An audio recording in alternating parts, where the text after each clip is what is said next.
Hello and welcome to your next math lesson with Mr. Walker. Today we're talking about subtracting integers. When we're subtracting integers, we're trying to find the difference with the minus sign. We can do positive minus positive, negative minus negative, negative minus positive, or positive minus negative. Let's look at these practice problems here to figure out how to do these. The first one is 15 minus 7. We can see that both numbers are positive and the answer isn't going to be below 0. So the answer here is a positive 8. But when we switch the numbers around here, a 7 minus 15, although the numbers are both positive, the answer is going to be below 0. So the answer here is a negative 8.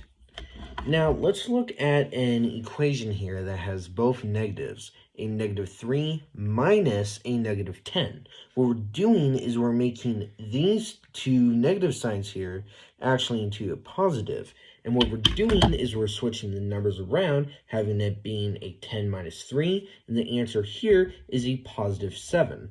Now, let's look at these next two here, which is going to be a little bit confusing without explaining. A positive 5 minus a negative 2. Now, what we're doing here is we're basically getting rid of each of the signs that's a negative, and what we're doing is we're adding here, okay? We're forgetting about the negatives, we're actually forgetting about subtracting, and we're adding, which is making here also a positive 7, because what we're doing is we're getting rid of the negatives and we're actually making it a positive. Now let's look at this last one here.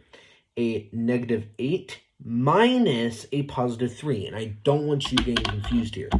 Now what we're doing is both of the numbers, since the 3 is a positive, what's doing is it's switching over to a negative because the minus is pretty much a negative. And what we're doing is we're pretty much adding the two negatives together. We're making a negative 11. Now, I don't want you getting confused here with the other problem, negative 3 minus negative 10. What we're doing is, since none of those two numbers were positive in the first place, we're making them a positive because of that, because the negatives are turning to a positive.